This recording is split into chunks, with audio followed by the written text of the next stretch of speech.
네, 오늘은 4월 2일입니다. 목요일입니다. 어제 교회에서 집회가 있었습니다. 많이 와주셔서 감사하고요. 오늘도 오셔서 함께 말씀을 나누었으면 좋겠습니다. 자, 말씀 나누기 전에 공동기도 제목으로 기도하시겠습니다. 배옥준 집사의 병상에 함께 하셔서 통증이 없게 하시고 하나님의 위로와 힘을 부어주십시오. 권하다 집사가 다시 걸을 수 있게 회복시켜 주십시오. 김씨 집사의 건강을 회복시켜 주시고 대비박 형제의 건강이 회복되게 해 주십시오. 나의 모든 가족이 예수님 믿고 구원받게 해 주십시오.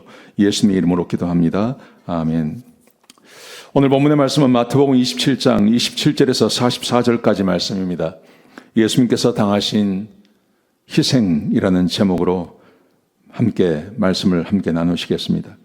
오늘 본문에 보시면 예수님께서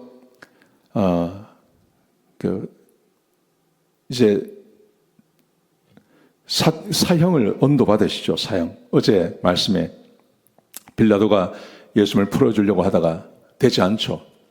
그래서 유대인들이 소리 지르는 것 때문에 그냥 넘겨줘 버립니다. 그래서 예수님께서 오늘 본문에 보시면 희롱을 당하십니다. 희롱과 고통과 그리고 사람들에게 조롱을 당하시는 이야기가 나와 있습니다.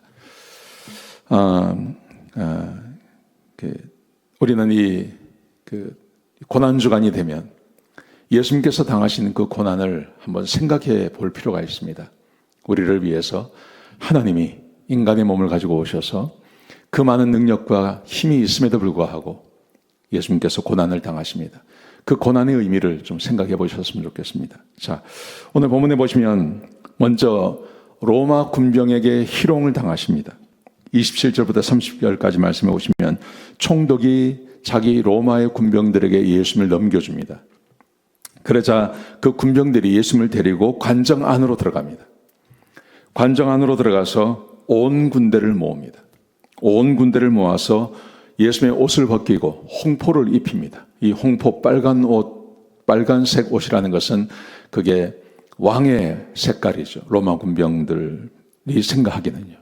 그래서 홍포를 입히고 그리고 가시관을 씌웁니다.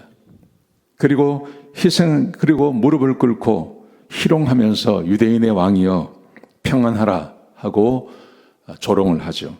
그리고 침을 뱉고 갈대로 머리를 칩니다. 근데 오늘 본문에서는 이렇게만 나오지 다른 성경에 보시면 매질을 하지 않습니까? 매질을 해서 아주 중한 매를 예수님께서 맞으십니다. 대부분 많은 사람들이 십자가에 달려지게 되면 십자가에 달리기 전에 이미 채찍을 맞습니다.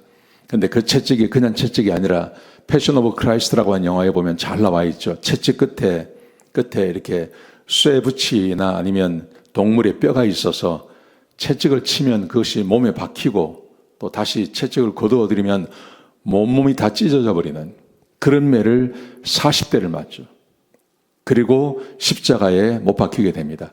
많은 죄수들이 그 매를 맞고 죽어버립니다. 얼마나 고통스러우면 그 매를 맞고 쇼크사로 죽어버린다 그러죠. 예수님께서 로마 군병들에게 이런 희롱과 고난을 당하십니다. 그리고 그 말씀을 보시면 이렇게 되어 있습니다. 31절에 보시면 희롱을 다한 후에 홍포를 벗기고 옷을 입히고 그리고 십자가의 못박으로 끌고 나갔다고 되어 있습니다. 예수님께서 십자가를 지시고 골고다 언덕을 향해서 가시는 것입니다. 이미 많은 매를 맞으셨기 때문에 예수님께서 그 십자가를 온전히 지고 가지 못하세요. 그러자 로마의 군병들이 구레네 사람 시몬을 억지로 예수님의 십자가를 지게 만들죠. 그리고 골고다에 도착을 하게 됩니다. 골고다에 도착을 했을 때 제일 먼저 한 일이 오늘 본문에 보시면 34절에 보시면 쓸개탄 포도주를 먹이려고 합니다. 쓸개탄 포도주라는 것은 이것은 마취제 같은 것입니다. 쓸개가 굉장히 쓰지 않습니까? 이 쓸개를 탄 포도주를 마시면 그러면 감각이 무뎌지는 그래서 고통을 좀 경감시켜주는 그런 일을 한다고 합니다. 근데 예수님께서 맛을 보시고 그것을 먹지 않으세요. 온전히 고통을 당하시겠다는 거죠. 그리고 예수님께서 십자가에 못 박히게 되시는 것입니다. 예수님이 이 일을 다 당하세요. 희롱을 당하시고 채찍을 맞으시고 그리고 십자가에 못이 박히십니다. 예수님께서 이 고통을 당하시게 되는 것입니다. 우리의 죄를 위해서요. 우리가 당해야 될 그 일을 예수님께서 대신 당하시는 것이죠. 자, 그 다음에 그렇게 십자가에 달렸을 때 사람들이 조롱을 합니다. 근데 조롱을 하는데 모든 사람이 다 조롱합니다. 모든 사람이. 제자들은 다 도망갔고요, 벌써. 제자들은 다 도망갔고 예수님을 따라다니는 여인들은 멀찍이 서서 구경하고 있고 가까운 데부터 모든 사람들이 예수님을 조롱하는데 성경은 이렇게 되어 있습니다. 39절 40절에 보시면 지나가는 사람들이 그 앞을 지나가는 사람들이 구경을 하러 왔겠죠. 사람들이 구경을 하러 왔다가 예수님께서 못 박히시는 걸 보고 이제 떠나는 겁니다. 뭐 더 이상 있을 필요 없지 않습니까?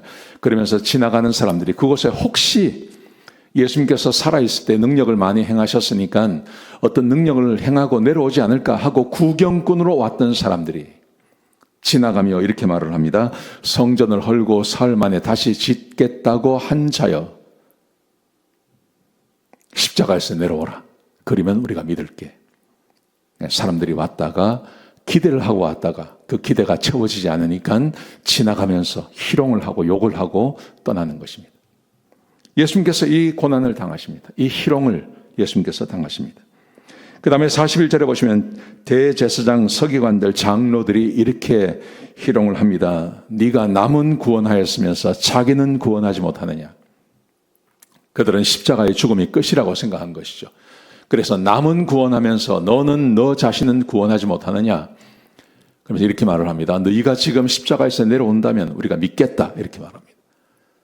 네가 십자가에서 내려온다면 우리가 믿어줄게. 그렇게 말을 하죠. 여러분, 예수님께서 십자가에서 내려오실 능력이 없으십니까? 내려오실 수 있죠. 근데 왜 안 내려오십니까? 그들을 위해서가 아니라 우리를 위해서 십자가에 계속 계셔야 하는 거죠. 그래서 예수님께서 내려오지 않습니다. 구원받을 사람들을 위해서. 하나님께서 태초부터 정하신 그 사람들을 구원하시기 위해서 예수님께서 십자가에서 내려오지 아니하시고 그 십자가에 그대로 계신 것입니다. 자, 거기서 그치지 않고 44절에 보시면 함께 못 박힌 강도 둘까지 예수님을 욕을 합니다. 모든 사람이 예수님을 욕을 하는 겁니다. 여러분, 제가 지난 토요일이죠. 지난 토요일 날도 그런 말씀을 드렸는데 예수님의 십자가는 철저하게 버림받는 겁니다. 겟세마네 동산에서 예수님께서 3번이나 똑같은 것을 기도합니다. 왜 그러셨을까요? 하나님께서 응답하지 않으시는 겁니다. 그래서 3번 기도하고 예수님께서 그만두시는 거죠. 거기다가 제자들이 함께 깨어있자고 하지만 한 사람도 깨어있지 않습니다. 제자들에게 버림받습니다. 그리고 여기서도 로마 군병들에게, 그리고 대제사장 서기관들 장로들에게, 그리고 그곳에 있는 구경 온 사람들에게, 심지어 자기와 함께 못 박혀 있는 그 두 강도들에게까지 예수님께서 버림받으시는 거죠. 완벽하게 버림받으시는 거예요. 예수님께서 이 고난을 당하셨기 때문에 저와 여러분이 구원받을 수 있는 겁니다. 이 고난을 당하셔서 우리가 구원받고 하나님의 백성이 된 것입니다. 사랑하는 성도 여러분, 우리가 이 부활절이 되고 또 고난주간이 되면 예수님께서 당하신 이 고난을 묵상할 필요가 있습니다. 그리고 하나님께서 베풀어 주신 그 은혜가 얼마나 놀라운 것인지 생각할 필요가 있는 거죠. 오늘 이 말씀을 생각하시고 하루를 보내시고 저녁에 오셔서 함께 말씀을 나누었으면 좋겠습니다. 꼭 오셔서 함께 말씀을 나누겠습니다. 기도하시겠습니다. 아버지 하나님, 귀한 말씀 주셔서 감사합니다. 하나님, 예수님께서 당하신 그 고난 때문에 우리가 구원을 받습니다. 이 은혜를 기억하게 하시고 하나님의 은혜를 늘 묵상하는 오늘 하루가 되게 하여 주옵소서. 감사합니다. 예수님의 귀하신 이름으로 간절히 기도드렸습니다. 아멘.